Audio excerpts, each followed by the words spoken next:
Hey, how's it going? Thanks for tuning into our webinar. I'm Shiva and this is Kyle. Hey everyone, good morning. Happy Friday, Junior. Did you call me Junior? Sorry. Today we're going to be covering Odoo 19 Studio and the new AI customization fields available in it. Yeah, so I wanted to start off by going over a quick agenda for today's webinar. So first off, we're going to go over what exactly Studio is, who can use Studio, how to use it, the different types of customizations available to you, and then we're going to wrap up with a business case. Sweet. I know a lot of you, including myself, were kind of amazed to see how many different apps Odoo had to offer. But I also understand that every business is unique and has a specific set of requirements that you need to conduct your business in a type of way. That's where Studio comes in. It's a toolbox used to customize Odoo, and it doesn't require any coding knowledge at all. So in any app, you can add or modify fields, views, models, automation rules, webhooks, or PDF reports. Pretty cool, right? But Kyle, who can use Studio? Yeah, who can use Studio? That's a good question. So any user on a custom plan is able to use Studio. And I did want to mention that it's available on all three hosting methods, whether Odoo Online, Odoo SH, or Odoo On-Premise. I also wanted to mention that activating or installing Studio while on a standard plan will automatically switch the subscription to a custom plan. But if you ever wanted to head back to the standard plan, you could just go ahead and uninstall Studio. Yeah, and activating Studio is pretty simple. All you have to do is navigate to the top right corner of your database and find the wrench and pen icon you can see on the screen. That's what we call the toggle Studio icon. And once you click that, it'll enable Studio for whatever page you're in on your database. And so quickly going to glaze over the different types of customizations available to you. You have fields, models, webhooks, automation, views, and also PDF reports. Yeah, we'll go a little more in depth into all of these different customizations, and then we'll put it all together in our business case for you to see. So starting us off, we got fields. Fields define the structure of a database. If a model is like a table, then fields are the columns that store data in each record. They determine the data type, while the widgets in the fields control how the data appears in the UI. So you can see in this image, there are 20 different field options in Studios. You'll see that text and multi-line text are the same data type, but they offer different functionality. Like the regular text allows you to enter text for a single line, like if you just wanted to type in someone's name, but multi-line text allows you to type in paragraphs. So these are the examples of the building blocks you'll be using in Studios to customize your views. But next we have views. Yeah, thanks, Shiva. So views display the data in a model. And just to let you know, a model can have multiple views, each showing the same data differently. And in Studio, views are grouped into four categories. There's reporting, general, multiple records, and timelines. Awesome. And now we got models. Like I mentioned in fields, models determine the logical structure of a database, and they display how the data is stored, organized, and manipulated. So the fields are all entered into the table that is what we call models, and they represent different business concepts like sales orders, contacts, or product forms. And these models can connect with each other, like a sales order can list the contact, which in itself is another model. Yeah, and another type of customization is an automation rule. So automation rules allow the execution of one or more predefined actions in response to a specific trigger that you will go ahead and set. So a couple of examples.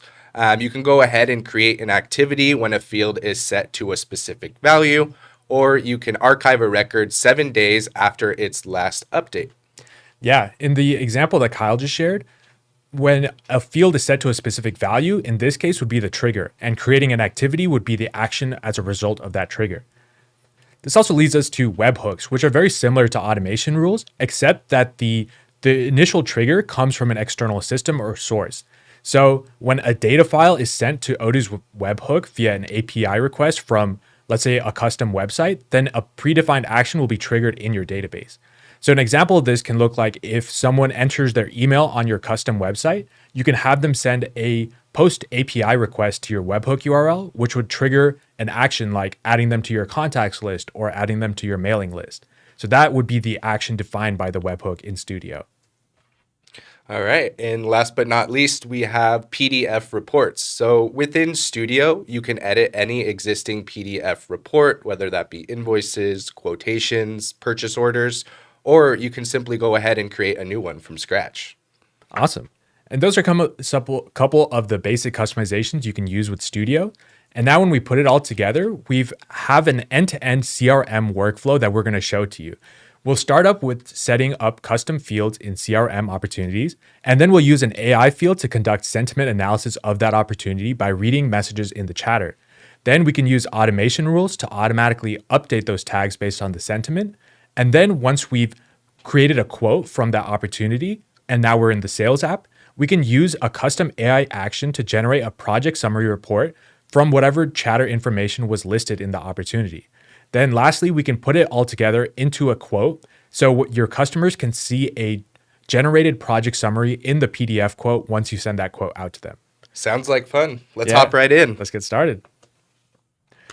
Cool. So now that we're in our database, like I mentioned, we're going to start in our CRM app where you'll be receiving your opportunities or leads to begin projects. So I can go ahead and click into our CRM app, and you'll see that I have a couple of opportunities already here. I can remove the My Pipeline filter to see all the opportunities we have across the company, but we'll start with this one for now.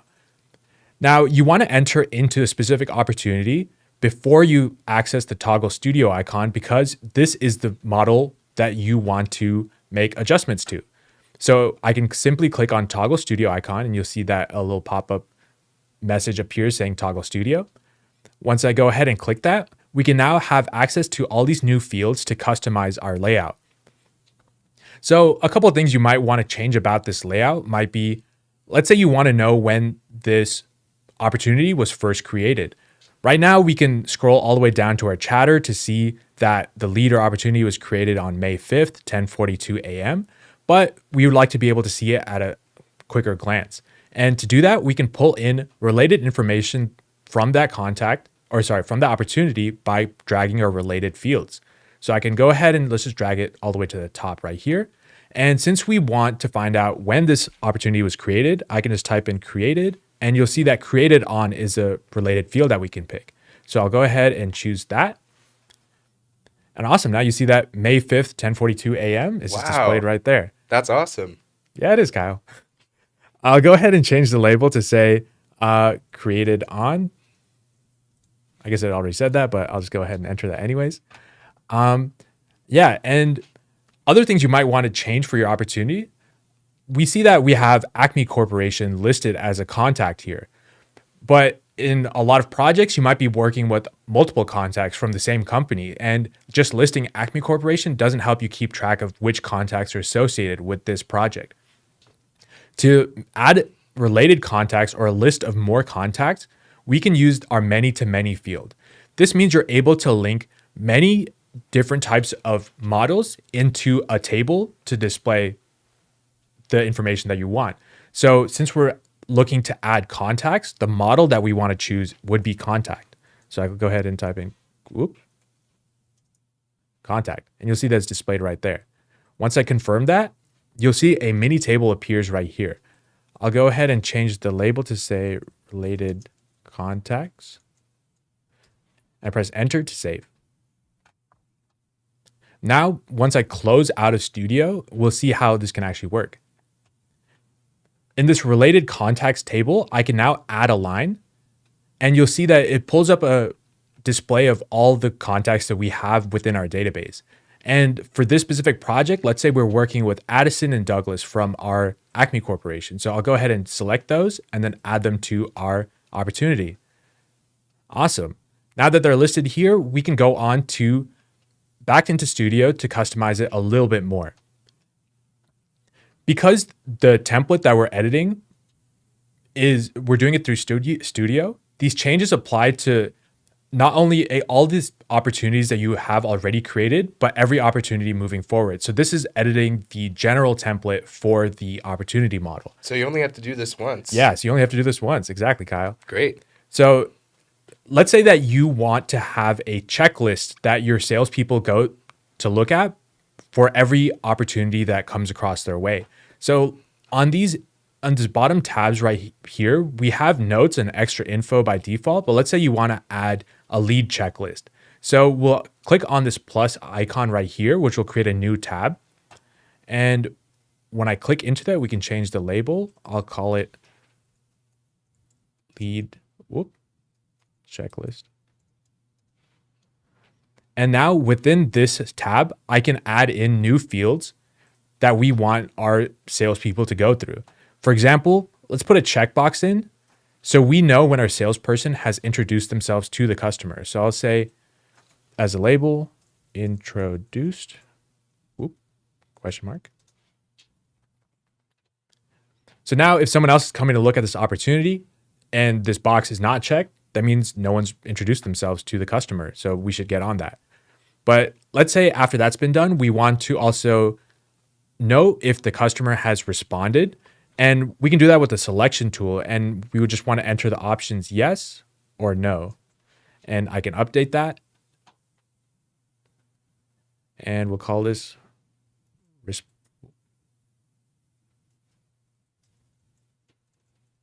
question mark. Awesome. So these are just a couple of the basic tools you have available or basic fields you have available on Studio. But now Kyle will show you how you can take this one step further by making AI fields. Yeah, thanks, Shiva. So I want to go ahead and use AI to create a customer sentiment analysis for the opportunity. So in order to do so, we're going to go ahead and make sure we're in Studio, which we are.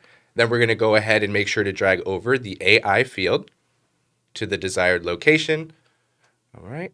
We're going to go ahead and select multi-line text because we want more than just a single line. And then we're going to go ahead and put in the AI prompt. We already went ahead and created the AI prompt ahead of time to save time on this webinar, but I do want to point out the specifics of the AI prompt and what is needed. So first of all, you're going to want to give the AI some context. So for this one, it says you are an expert in sentiment analysis and customer communication. You basically want to let the AI know how it should behave. Next, you're going to let the AI know what you want it to do and where it's going to retrieve its information from. So it says, please analyze the sections labeled messages, activity notes, activity feedbacks to determine the sentiment expressed from all the messages and activity notes and feedback within and give a detailed response. You may notice that some of these words are highlighted in blue. That is because these are referencing certain fields within our database. So it's basically letting the AI know where to check in order to retrieve information. In order to go ahead and create these fields, you'll do a /, you'll hit field selector, and then you'll go ahead and choose the field that you want the AI to reference. Perfect. Now that we have that all set up, you also have to let the AI know how you want them to classify the sentiment. So we gave it 5 classifications. It could either be very positive, neutral, negative, or very negative. And we gave some descriptors so the AI knows how to classify each. And then last but not least, in the prompt, you need to let the AI know how they're supposed to format the response. So for this case, we have 3 sections. They'll give one of the 5 sentiments above, a quick explanation, and then they'll also include some key phrases that justify their classification. Awesome. Thank you, Kyle. Let's test it and see how it actually works. Let's do it. I'll go ahead and press save and generate. And now I can close out of Studio so we can test it for real. On this specific opportunity, you'll see that we already have some information listed in the chatter. And for this AI to actually run, we can go ahead to the sentiment AI field that we created. And there's just going to be this AI button that we can go ahead and click on it to refresh and have the AI prompt run. Awesome. I guess not awesome because it's saying the sentiment is very negative. Uh-oh. But sometimes it happens in business. That means we should probably put some work in on this opportunity to make the customer happy. So you can see that it's giving the information that we specifically asked it to give. It's giving the very negative sentiment, an explanation of why it's saying it's very negative, and then key phrases specifically from the chatter, like incredibly upset that we see right here, incredibly upset. Now, we have this AI field telling us that this opportunity is very negative, but how is that going to help us organize our pipeline to see which opportunities need the most help? For example, if I were to go to our pipeline, we're going to see all of our opportunities and we're not going to know which one's what. So you will notice that we have the opportunity to put tags on these. So we've gone ahead and created tags that correspond to these specific sentiments that I can go ahead and label. So this one was very negative and I can type in or click very negative. Once I select that, it will be here. But the problem now is that if we have more conversations with the customer and the sentiment changes, then we don't want to manually have to update these tags to reflect that. That's where automation rules come in. We can use automation rules with AI to be able to reference changes in this sentiment field to update the tags here so we can then use that to organize our pipeline and quickly see which opportunities need the most help. So to set automation rules, I can go back into Toggle Studio and open up Studio. And you'll see on the top tabs right here, we have the option to click automations. I'll go ahead and do that and I'll create a new automation rule. So we want to call this update sentiment tags. And just like we mentioned in the slides earlier, an automation rule has two components, a trigger and an action. So a trigger is what needs to happen before the action can happen. So in this case, we want whenever the sentiment field is created or is updated. So that's the condition, and we're choosing the specific field that is being triggered. So the sentiment needs to be created or edited. And then here is where we add the predefined action. And in this case, we want to update the tags. So I'll call this action update tags, and then I'll update the record. And since this is not a straightforward one-to-one, we're using AI to analyze the sentiment field and then update the tags that are on the opportunity. So I can do update with AI by just clicking onto that drop-down menu. And right next to that update with AI, there's a field that we can choose. We can click on to reference the specific tags field that we want updated with this action. And right here, we can add our prompt in. And just like before, we've gone ahead and created the prompt beforehand for the sake of saving time. But it follows the same rules that Kyle mentioned earlier. We have to mention our field specifically so the AI knows specifically where to pull that information from. So when I say based on the sentiment field, if I don't tag that field, it won't really know what I'm talking about. So I'll go ahead and use a / and then field selector and then type in sentiment, which is pulling directly from that field that we created with AI. And like you see here, tags is already linked, but you might have noticed when I pressed that /, there was another option this time. That's because in the tags, we have different records or the different tags themselves that we want to call upon. So in the tag scopes that I'm giving to the AI prompt, we're labeling which tag is equal to which sentiment. So I need to specify that these are actually the tags by doing the / and then choosing record selector this time. And then now I can just choose in very positive and insert it. And now it'll know that we're talking about the tag itself and not just saying positive should be positive. And I also added an important note for the AI to reference that there should only be one sentiment tag at all times. So if the sentiment changes, then it has to remove the previous tag. And I think that's important to note. Yeah. With the AI, the more detail, the better. Exactly. Seems. Yeah. You don't want it to hallucinate on you. So I'll go ahead and save. And now we can save it again. And once we exit out of Studio, we can test this out. So right now the sentiment is very negative, but let's say there's some more messages that we put into the chatter saying customer is super duper happy. ! And you know what? Let's double down. Let's just write we can't see it. Happy. More exclamation marks. They seem really happy. Yeah, that's good. We did our job. Very good. Now, once I rerun this sentiment AI field, we should see the sentiment change. You'll see that it's loading down here. Cool. Now it says positive. It's taking into account the very negative phrase from earlier, and now what should be super positive phrases that we just added, So it's balancing out to say it's overall positive sentiment. And you'll see that it's picking out some key phrases so we can get a grasp of why it's doing that. The tag is still saying very negative, but now once we save the changes we've made, we should see that the tag updates to positive. Wow, that's Awesome. amazing. Yeah, that is amazing, Kyle. Now, once we go back to our pipeline, you'll see that positive is here. And now we can use these tags that we've listed onto our pipeline to help us view them better. So we can go to custom group and I can find tags. So grouping by tags allows us to separate our opportunities by the sentiment that we've labeled as tags. So this gives you a better oversight of what you can do with the tags and the sentiment. Now that the customer is happy with the deal or the opportunity, we can create a new quotation to actually invoice them for their 17 tables. So I will go ahead and create a quote for tables. We'll call it dining table. And then we'll type in 17.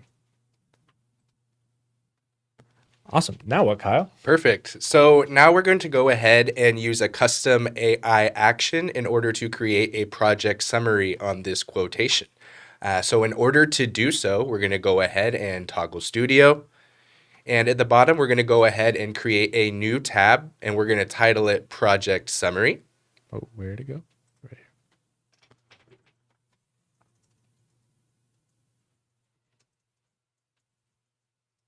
here. All right. And then we're going to go ahead and add in a field. For this one, we're going to use multi-line text.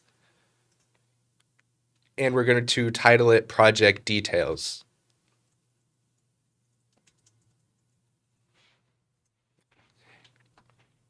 And just as Shiva did earlier, we're going to go up to the top where it says Actions. Yeah, real quick before, I think it's important to take a look at the app that we're in. Currently, it's a CRM here, but that's because we created it from CRM, but the quotations are all in the sales app. So this quotation is different from the CRM opportunity that we were looking at before. It's a whole different model. So if we're pulling in information from the chatter in the opportunity, we need to actually reference that opportunity. It won't be included in this quote. So you'll see that in other info of this quotation, you'll see that we already have a field called opportunity that links the opportunity that this quote was called from. So that will be helpful for us to call that specific field later on. But back to what Kyle was saying, if we go over to actions, we can set up a new action. Yeah, so in the top left, we'll go ahead, click New. We'll say Update Project Summary as the title. How about generate? Does it sound better? That sounds good. We'll hit Update Record. All right, and then just as before, we're going to go ahead and click Update with AI. And if you remember, the field we created just now is called Project Details. So we need to make sure to reference that field. Yeah, project details. Perfect. And then we'll go ahead and put in our prompt. But just as before, we have it all ready to go to save some time. But I did want to go over some of the details as well. So same as before, we have the context that we're supposed to have. So we're letting the AI know that they're an expert in project management. Next, we tell the AI exactly what we want them to do and where to retrieve the information from. So it's going to say, generate a detailed project summary from the opportunity messages, activities, notes, etc. And just as before, those are highlighted in blue because it's referencing those fields. But just in case you missed it, in order to go ahead and reference those fields, you'll go ahead and do a /. You'll hit the field selector, and then you'll go ahead and select the field that you're looking for. Yeah, in this case, since we're pulling in the messages from that CRM opportunity, we need to go reference the opportunity field first, click into that arrow, and then we can search the messages. Because currently this quotation has no chatter or no messages within the chatter. So if you just put in messages, then there's nothing to pull from. Right, exactly. And then last but not least, we need to tell the AI how we want the response formatted. So for this one, we have 3 sections. We want a brief overview of what the customer wants to accomplish. We want a timeline of when the customer wants it completed by. And then we also want a breakdown of all requirements needed to complete this project. Cool. Once that's good, we can go ahead and save it and exit out of Studio to test it out. Now, actions are different or slightly different from automation rules. They both have actions that can make some changes to your database, but automation rules happen automatically when a certain trigger happens. But when we set an action manually, it shows up under this gear icon as a new action. We do this because using AI prompts takes up your tokens, your AI credits. So you don't want to use those carelessly or have them automatically running every time something happens. Because generating a project summary is quite token expensive, we want to do it manually only when we need it. So in this case, we'll do add project summary. And now in our project details, once it finishes loading,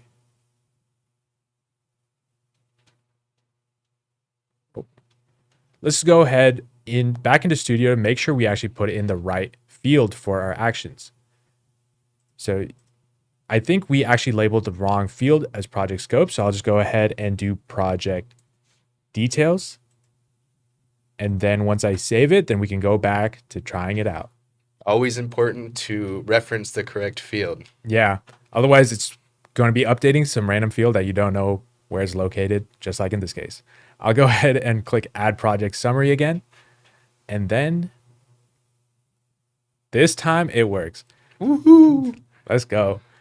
So just like we asked the AI prompt to specify, it's giving us the overview, a timeline, and then the specific requirements related to this project.